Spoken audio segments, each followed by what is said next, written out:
Hello, my name is Frank Mendez. I was born and raised in Tucson, Arizona. And I was growing up I'm a baby boomer.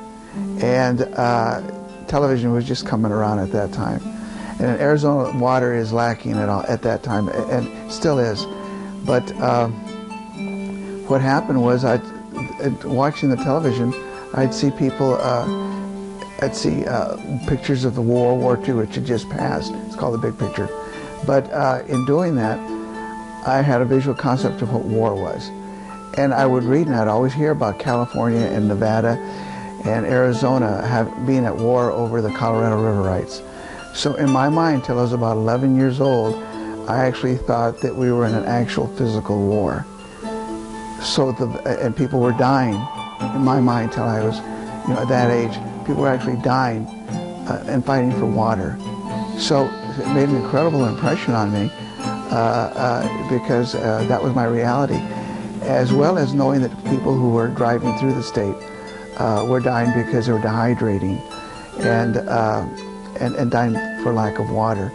So my interest was, of course, I found out later on that that was not the case, but in reality, those states are still fighting or at war, but not at the level that I thought, or the same picture that I had in my mind.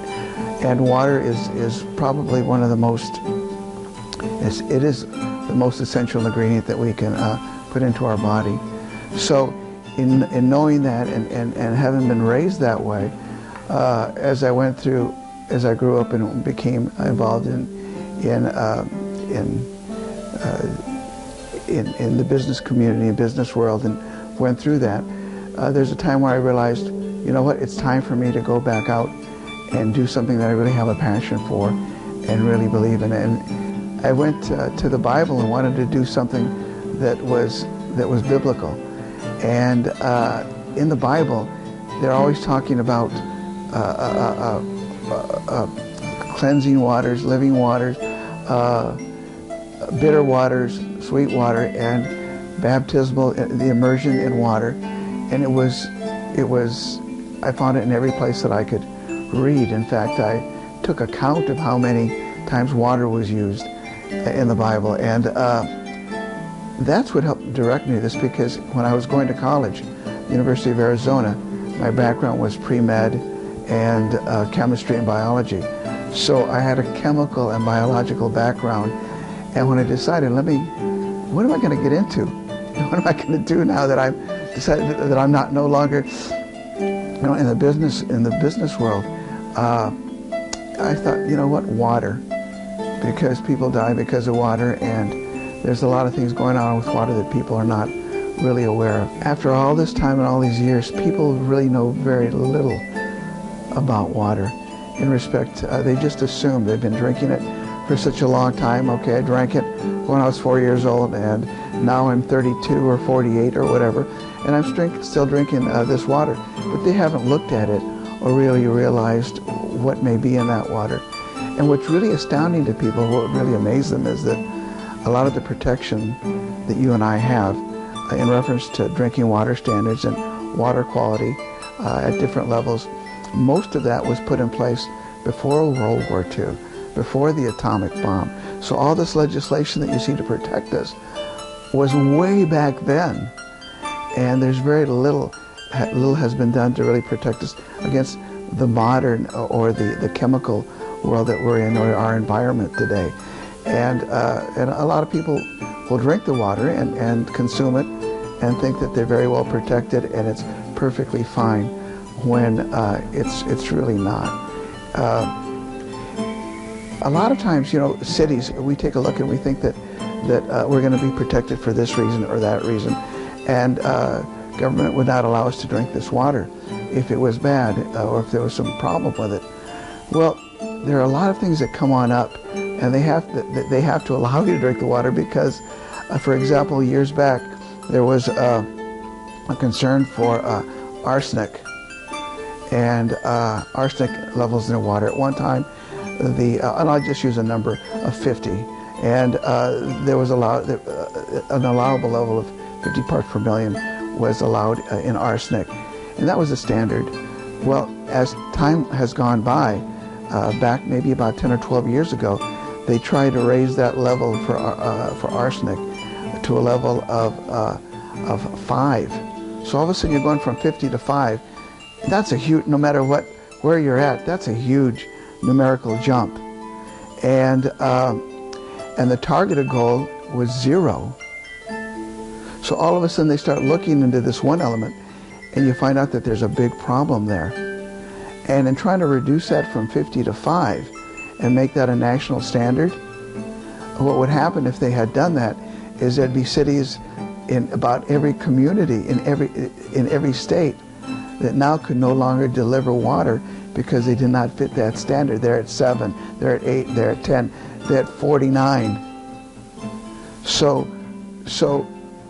things have been, so basically this protection that we have, there's a modification going on with it, and there's a, because you have to, they don't want to have ghosts, they don't want to have cities that have been abandoned because they don't have water to furnish their population. So they softened that back up and raised it to 10. So now there are people that are drinking water that the targeted goal is 0 because it is so detrimental to your health. And the government tried to bring it down to 5, but in compromising and working with cities and communities, they had to raise it to 10. So there's a multitude of things like that. That's just one example. And I think people can understand that all of a sudden, you know, water cannot come into my home and I live in a nice area. So there are compromises, and I think that's where you and I have to get a hold of things and understand about water and know what we can do, because it's your and our responsibility, not necessarily, we have to take hold of that responsibility and not lay that entire responsibility on the government. They can only do so much. We have to now go forward and learn more about it. So I'm excited because, as I said, people don't know as much about it as they should, but people are knowing more and more about it every day because of the internet and other forms of communication. So people are quickly becoming more water conscious and making better decisions. Generally what you have, the people that first come to me, John, or people who want to buy water distillers, they have evolved and educated themselves to a certain level of water quality and water standards. And what has motivated that are health issues. And there are health issues that they've been involved in, or they have concern with cancer or a multitude of others that have brought water to the forefront for them. And I asked that question, by the way, that's the question that I'll ask someone right away when they first call me. Why do you think distilled water is the best for you when there are so many other options? And they'll say because I've talked to my doctor, I've talked to other health professionals, and in respect to what my concerns are and for the betterment of my health, I want to drink distilled water. When people call me not, I want you to buy a distiller or you should buy a distiller. No, it's why do you think you want to buy one? Because that's the most important thing to me. Why do you think? I don't want to sell you on it. I want you to understand it. And if I have to talk about these other systems, then good. And if you buy one of these other systems, then great. Because you've done something to improve your water quality and you're on a journey. And let me ask some questions that I would ask a person. How many people are in your family? And how much water do you think they drink? And then I'll give them a choice of different things. And first of different things that might be available to them. One of them is you have to have at least something that is going to satisfy your daily drinking consumption. And you need to have something more than that, because you will start, once you start drinking a highly purified water, distilled water, then you realize that it has a taste. And it has a taste of purity. And you desire that taste. A lot of people say it has no taste at all. Yes, it does. They just don't know what the taste of purity is yet. And so you start drinking more of that water to detoxify yourself, and you start using it for food. So we have to find out just basically what their water usage is. Next thing is where what space were they thinking that they'd like to place this? Because a distiller, a certain size distiller may not be, it may not be something that you would want to put in your kitchen. You might want to put that in your garage and drive a remote, drive the water to your kitchen sink or another area as well. Or you might want it in your lower level or basement in your utility room and have the water driven up to whatever places that you want. After I share those things, then I share with them the most important thing that you really do is not wait, because I'm going to get into prices and give you ballpark ideas of what certain ones would be. Not wait till you can afford the one that you want, but start as long as it's satisfying your daily water usage. If it's not, then we need to try something else. But if it's satisfying your daily water usage, then go ahead and do that. It may not be the Cadillac that you want, but it may be a vehicle that produces less water for you. And let's take a look at the prices of each one of them. And you have what are called portables or manual fills, where you fill those up yourself. I used one of those for many, many years in our kitchen, and then decided, well, I see the value of this, and I just want to drink the water without having to fill it up on a daily basis. And I would do it.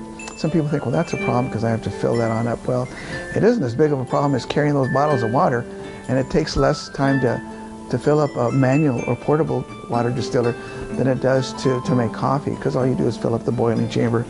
And I would do it this way: fill up the boiling chamber in the morning before I went to work. Someone would get home for lunch, and I'd get home for dinner, and I would put that distilled water away and just start another one. So when we first started, it would be like, my wife and I it would be like 2 gallons a day. And then we'd drink about 2 gallons a day that way. And then when I come home from work, we'd, at times early, I'd put on another pot, you might say, of boiling water, distilled water, and we'd have 3. Well, that's 3 times 7 days. That's 21 gallons. To visually give you an idea, those huge water bottles, those are 5-gallon water bottles. So it's like drinking 4 of those huge gallon bottles per week. That's a lot of water. And it didn't take any time for me other than putting water in the boiling chamber and moving it over to another dispenser. And those are the portable ones. So that will cost, those will cost you less. Then you have your what I'd call your automatic ones. And depending on and your portable ones, by the way, are generally your smaller ones, because you want to be able to put them on your kitchen sink and just drink the water. And you want them to be stainless steel. By the way, something that I had mentioned before, you want them to be United States made, but you also want your water distillers to be made out of stainless steel. And they look nice. Stainless steel is very much, is found very, very common in your kitchens nowadays. When you go to your remote ones, then we want to, generally people who want remote ones will want to now possibly feed it to their, to their kitchen sink, to the refrigerator, so their ice cubes are incredibly pure, so that the cold water is coming out of there just as well, or possibly to another location up in a bedroom in their home, because they commonly get up at night and want to drink water. So with a automatic one and a larger one, you can actually have a nice large reserve and send it to other places in your home, and with dedicated water lines made specifically for that. I'm for the advancement of people really being aggressive and trying to find out more about water, because it's a journey that evolves. And from my perspective, if people who didn't have a filtration system, if that's what they believed in and that's what they can fits their situation, be it budget or be it space, if that's what fits their situation, then I really applaud that. I think it's great, because they've taken another step in their understanding of water and what it can do. Now, a simple filtration system, what it does, generally it can eliminate a certain type of contaminant. Maybe it's a chemical contaminant, maybe it's chlorine in your water. Maybe it's a petrochemical to some extent, if it's not at a high level, maybe slight petrochemical contamination in it. So what it does, it takes care of only a facet of this drop. And I call it a three-tiered drop. And one is bacterial, one is chemical, and bacterial, chemical, and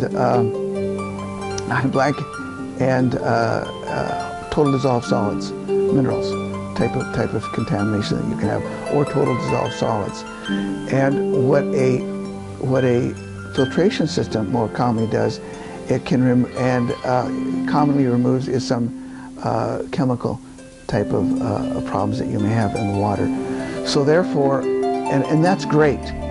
That's not to take away from someone who has just purchased that, and it has great value, and don't think that you waste your money. However, it only really attacks a portion of that three-legged stool. There's two other big areas that you need to be concerned about. And what I tell people a lot of times, well, I drink it and the water tastes so much better. And I go, yeah, that's the problem, is that there's a lot of other chemicals that you may or may not be in that water that you're drinking up, and what it's basically done is sweeten your poison. That water's not good for you.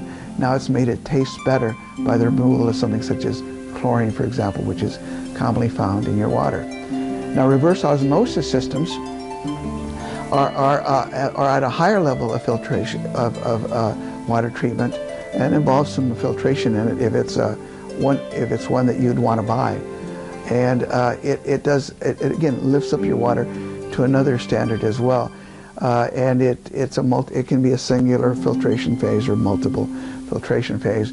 And once again, if someone who's purchased one or has one, it's doing a great job because it's taking it a step above just filtration. It has a membrane in it which actually allows, when there's a certain amount of pressure, allows only water or allows mostly water to go through, H2O. It will allow certain total dissolved solids or chemicals or other possible drug type of things to go through, which are now found in our water. So it allows other things to go through, but it is at a much higher level of water purification than just plain simple filtration systems. Then there's distilled water, which basically has the highest purity of all with the greatest consistency of purity, regardless of what sort of contaminants you put in there. And it's going to reverse osmosis water. If you took water from the river, from your lake outside, and dumped it in a chamber and then pumped it through a reverse osmosis system, well, you don't know if it's going to take out the contaminants in there. And first of all, that would be very difficult to do in, let's just say, an emergency situation, which could happen. You can't just draw water and pump it through, and if you do, the pressure has to be at a certain level for that membrane to really be working. Otherwise, you're going to let a lot of contaminants through. Also, there's a lot of discharge, a lot of wastewater with reverse osmosis systems, and if you live in the drier areas, water costs so much and is so valuable. And if you're environmentally conscious, green conscious, you realize how much water is being discharged and not utilized because the reverse osmosis system is engineered to be that way. So once again, your water's not as pure. You have water pressure requirements. You can't pull water from a lake, practically speaking, and pour it in through your filtration system and get water. So that's another area. Distillation now, if you have a distiller, you can actually open it up, get water from the slough. As long as there's mostly water in there, it could be muddy. But you can't put muddy water in an RO system. It would have a stroke. It would clog on up and you'd have no water at all. So now you can randomly, but you have this, go out to the drains, storm drains, gather the water there, put it in your distiller, and I mean, there's all sorts of things that water has touched that aren't good for you. But you put it in there and you can drink that with confidence, and the machine will go on and continue to give you water, whereas all these other systems will clog on up because they allow water to pass through, where here it's basically, it goes through evaporation process, condenses through the coils and drops the purified rainwater, leaving the contaminants in the boiling chamber. So it's very, very consistent. You know, doctors, people say, why would you, well, isn't it too pure? There's a question that people ask, well, it's too pure, you know, and because you need valuable trace minerals, and you have to have valuable trace minerals in water. Well, I tell you what, if you take a look at any bottle or anything else that you buy, you look at the nutritional value. It doesn't say that there's any valuable trace minerals in it, because no one really knows whether it's in that water that you're drinking right now or not. You have to chemically taste it, you know, check that out. And water is not where you should find your valuable trace minerals. That's the worst place to look for it, because in drinking in thinking that you're drinking valuable trace minerals without knowing whether they're in there, or without knowing what the volume is of those trace minerals, you in drinking that water, you've compromised yourself with all the other contaminants that could possibly be in there. This 80,000 contaminants that are out there. So you want to make sure that you that you're drinking water, that you drink this water with total understanding of what's in it and what you're buying, what effect in the product that you're buying has with that water. A water distiller is really interesting because it's quite simply, it's a rain-making machine in a box, and it allows the rain after the vapor has condensed and formed rain to maintain the same purity as it's falling through its enclosed environment.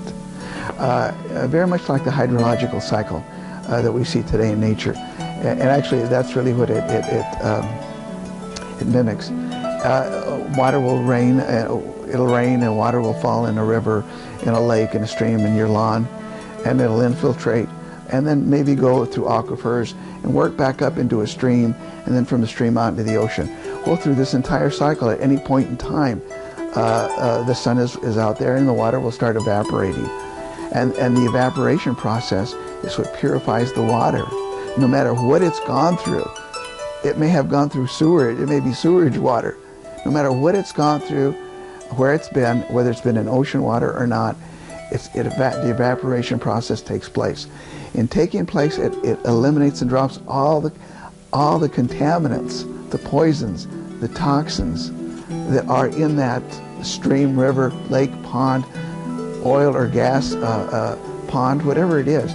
It leaves them behind, and then it rains, it purifies it, and it rains back down. And it's like drinking raindrops, the purest raindrops, because in nature nowadays we have to be concerned about when it drops back down from those clouds, because you've heard of things such as acid rain and other things that can recontaminate that water before it hits the ground even. So what this does, it protects it and purifies it, so you've got pure H2O. You know, and I say pure 99.9, 99.9999, because you can't quite say 100%, but I'll use that 99.99 figure to give people an idea of the difference and what it really does for you. The best values are in the United States. The best distillers made in the world, most of them are made here in the United States, and some in Canada.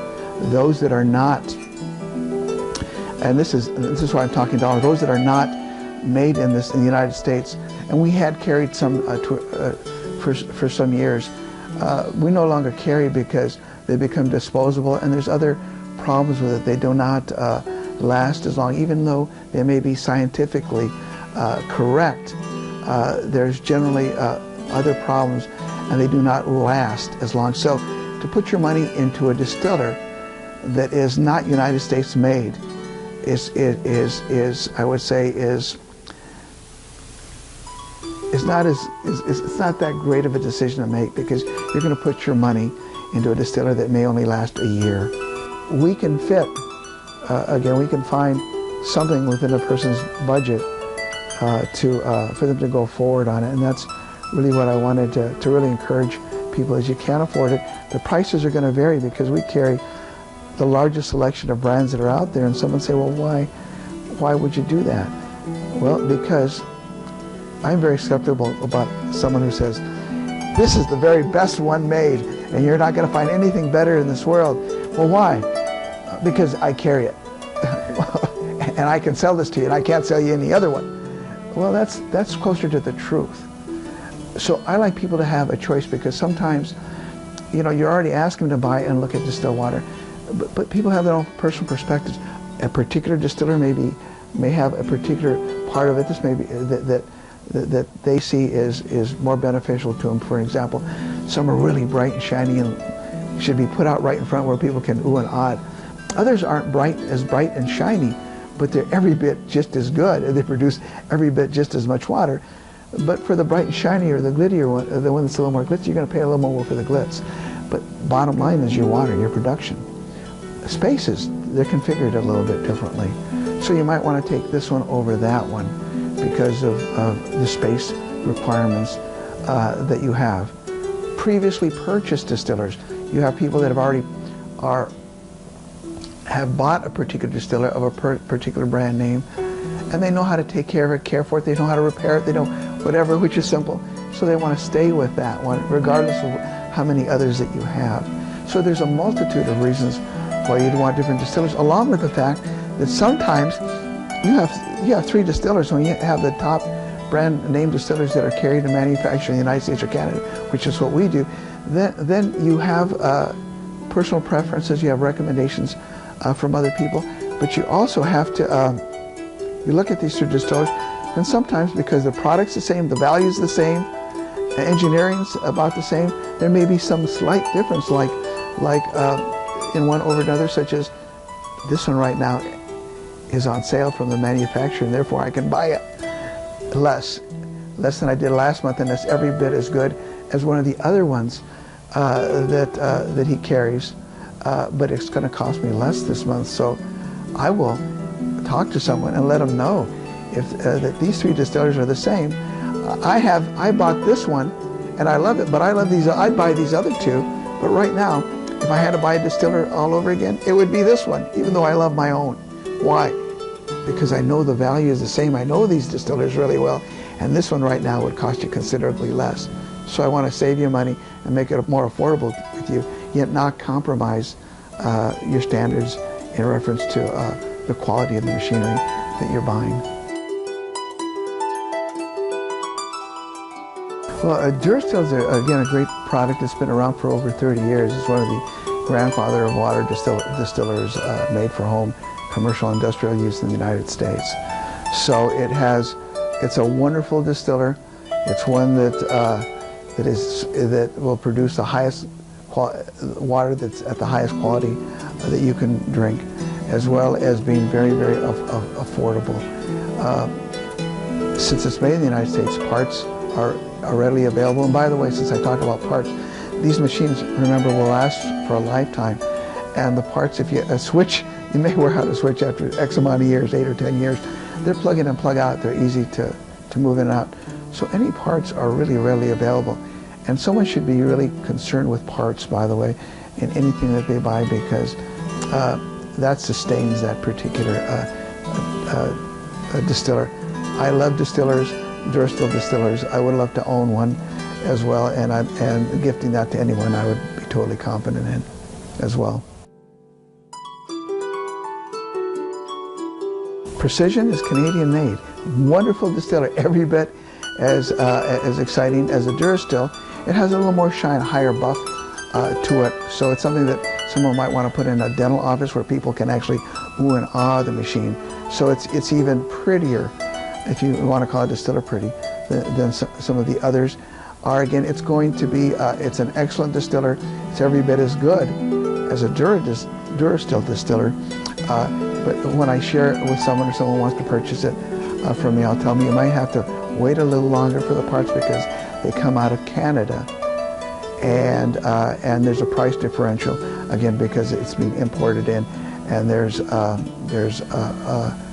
additional cost of course, transportation. Would I love to own a Precision? I'd love to own a Precision water distiller again. There's different configurations, but what's my value on it? It's at the very top with Durstill. Pure water systems, United States made. And it's been around for well over 30 years as well. Has an incredible history, as incredible history in reference to serving the communities and educating people in reference to water quality. And once again, it's one that I'm totally confident in. I would love to own, or would gift that one to someone else as well. It's the people in that company, as there are on these other companies, are very. They really share with people the values of distilled water and health concerns as well too, which I really enjoy and I'm pleased with. Wonderful support as well, and all these companies that I've mentioned before, Precision and Duristill as well. You know, they all have manufacturer warranties. So whether I exist tomorrow or not, they know you exist because you're registered. Someone who purchases is registered with them, and they take care of their customers as well. If I were to evaporate, you might say. So that I look for that as well too. Some West Bend and Dolphin products are made in Canada. Great product, once again, and they have a different mechanical aspects of it, which some people may think are more beneficial, while other people think are less beneficial. But the bottom line is, again, it's at a very, very high quality as well in reference to the end product that it makes. It is a little lighter in reference to stainless steel. So for people who are looking at stainless steel value, it's lighter in its stainless steel qualities. But again, a Dolphin water distillery would be something that someone should be proud of owning. And the bottom line is the water, the product water of all these distillers is at the highest level. We sell reverse osmosis and charcoal filtration systems too. And initially, I tell you what, I had to start selling these others because you know why? Because I realized that not everyone, they're going to hear some negative thing from this person or negative thing from that person, or somebody's going to come really approach them who's a great salesperson and tell them, oh, you don't want distiller, you don't want a water distiller. So I had to look at the fact, well, for whatever reason, they decided that maybe it's affordability they couldn't have, or they thought they couldn't afford it. But I then had to start taking a look at, you know what I have to do? Be happy when I've improved someone's water quality standard, that they're drinking better, that I've given them a product and a service that's going to better their health standard. It might not be where I am, but it's probably where I was. There are some times where a distillation system will not fit in any of the available spaces that are there. And so I'll recommend, I like to tell people the positive and negative about whatever they may buy. A reverse osmosis system that by Hydrotech will eliminate, is one of the few reverse osmosis systems that are out there that'll actually give you a product claim sheet. So they tell you what they're hanging their shield. This is what we do. This is what we're going to take out. And most commonly, if you go out and buy one, 80% of them are sold. You have no idea what it's going to be taking out. You just know it looks like a reverse osmosis system. So you need to have some sort of reinforcement from those reverse osmosis manufacturers that this is what it will do. So it declares those things so that a person who has a concern with a specific item or specific problems, you can address that and tell them this takes care of it. I found that Hydrotech takes care of more problems that are out there, more issues that or concerns that people have at a price point which is unbeatable. The value in those systems are really, really great when you compare it to other reverse osmosis systems in the market today. So it's water quality, sustainability of the product, by the way. The product has water monitors available on it. So actually you can see, and this is something that a lot of reverse osmosis systems don't have. See, a reverse osmosis system will deliver water to you. It may all be bad because there's some sort of breach in the membrane, RO membrane, or filtration system. You don't know. okay, versus a distillation system. If the water is distilling, it's good, and you've got product, it's going to be good. An RO system can deliver bad water to you because it has a breach or break in their membranes. Well, the Hydrotech systems have monitors, because they know that, to let you know that this water quality that you're drinking right now is not what we advertised it to be. So get this system checked out. And that's incredibly valuable, along with the product claim sheet. So you've got value, you've got durability or sustainability, water quality, and many other things that we're excited about that in reference to Hydrotech. They are assembled here in the United States too, by the way, as well. If anything's stopping someone from drinking distilled water or a highly purified water, be it RO or even filtration system, I'll tell you the good things that that system is doing for you, but then I'll tell you what it's not doing for you as well.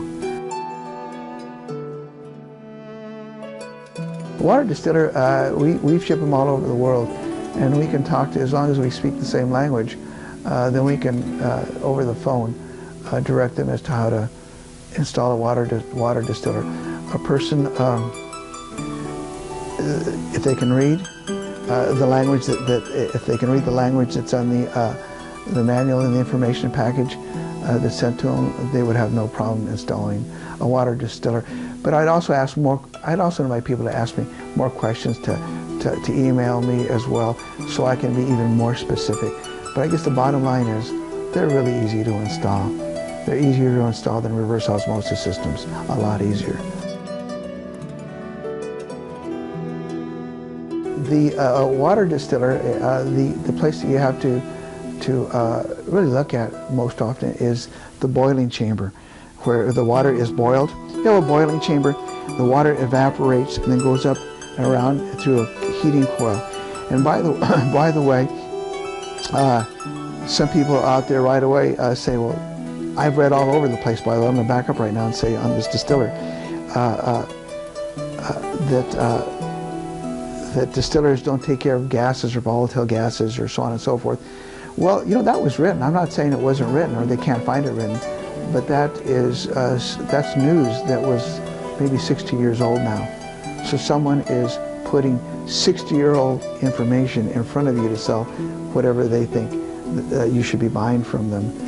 A distiller, as I was describing here, has a gas escape portal, those that we sell. And that allows any sort of volatile gases to also escape out of the water as well. And then at the end it has a post-filtration system as well, so that if any sort of gases did try to migrate through, they would be taken out by charcoal. Everything else has already been taken out. What is the charcoal doing? The humble charcoal is doing, or the humble filter is doing. Well, it's making sure the gases aren't getting through, so you have no possible reforming of anything else in that water. You just want H2O there. So the boiling chamber is where all the bad stuff falls out of, all the water vaporizes and goes through the system to give you this pure water. But in the boiling chamber, scale and all the ugly things that you've been drinking, and I tell you what, people would really be astonished, and people call over their neighbors and say, this is what we're not drinking, but you're drinking, you know. You're drinking, and it stays, and it can encase that boiling chamber or the heating element. So you simply put in, you can use chemicals, or I encourage people to use natural things such as vinegar, to put vinegar in the boiling chamber, which will, if you don't let a huge amount of buildup take place, then it dissolves the calcium carbonate and other hard minerals along the heating element and along the side of the boiling chamber, and you have a drain valve, so it drains it. You just open the valve and you drain it on out. I tell people, so we have to do it every time we see it? No. When you see a certain amount building up on your heating element, then do it.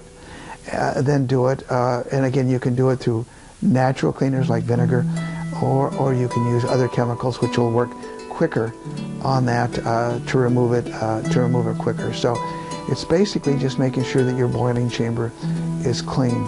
And one of the biggest problems that a lot of people have is they have no one that understands these different systems. They only understand what they have to sell. Well, I sell them all, and I service all these, and I make sure that the person who's buying this product knows the value of this product, all the pluses and limitations. And so very few people that you're going to call on the phone or do business with are going to tell you the good, bad, and ugly of this product. Okay? So with the water distillers, what might be a challenge for it? Well, you need electricity in most cases. So you need power. Reverse osmosis, well, it doesn't seem like you need power, but you do need power because that water has to be driven by power to your home. So you do need power for that as well, in a different manner, you might say, not directly from your home, but from a power plant. The water has to be driven to it. So I like to deal with someone who, and I like to tell people that if you're dealing with someone who is just telling you all the good and this is the best thing about that product, I would say ask them after they told you all these good things and how great it is to tell you the bad, or tell you not so much the bad, maybe the things that someone else may consider negative on that product, because you need to know that. You need to know that this product is not going to handle everything or what its limitations are, and people they don't ask enough questions to know. When I go in and I speak to someone, I find out what they want. John, we have not had any returns in all these years because we make sure that you're getting what you want, and we've told you what someone might be considered the not so exciting news about what you're purchasing, because I think people have a right to know what the value package is, and it can't do everything. So I'm going to tell them the things that it can't do. Not that takes away from the value of that, but what that does, it allows the person who's purchasing it to make an informed decision and now weigh the different situations in a different manner. Well, I'll determine where they're at, and I'll determine the most cost-effective way for them to do it. And what does that mean? That means I'll either have them ship it to us directly, because we fix and we can fix any distiller that's on out there, or ship it to the factory directly, which they will handle it wherever they're at. But most commonly, what I'll do is ask them what the problem is and troubleshoot the problem over the phone, because after we hear certain things and we ask enough questions, we can determine what the problem is, and actually send them those parts, and then actually walk them through the repair process. Some people don't want to do that though themselves. They don't want to fix it or deal with it for whatever reason, and I'll just say, well, fine, any small appliance repair place will easily be able to fix it. But we have never ever not been able to explain to someone how to set up a water distiller and how to take care of a problem. So people can be confident that no matter where they're at, and we send many outside the United States to other countries, no matter where they're at, that we'll be able to share with them on the phone or through some form of communication, email, and resolve any sort of issues or maintenance issues, because it would be a matter of a maintenance on it. As I shared with you before, these distillers, they're made in the United States and Canada, stainless steel ones, can outlive me and can be passed from one generation to another. I had tried to, when I first started selling distillers, and we've been in the selling distillers maybe 17 years. And now I don't say that I sell them, I just said sell, but I've gotten off of selling them. I just share about the distillers, because people have to be at a point in time where they're at the level or they're interested enough to inquire and take that step for a water distiller. You know, I like to invite people just to ask me more questions. Maybe I can say that. Email me, because there's so many other questions, and if there's anything that really is keeping them from buying distilled water or from having faith or confidence in it, I'd like to know what that is so I can give some sort of feedback on that. We're here to make sure that what your interests are and what you're looking for, that we answer your questions, number one, we service you, number two, and our desire is to have that product, number three, and you purchase from us, of course. So thanks again for being here, and hopefully as we discuss, we have different questions, or as you email me or correspond to me in our company, that we build a rapport and come up with information that's valuable to you personally, as well as others who you know, and you can share that information with. So thanks again, and from here you direct me as to where you want to go.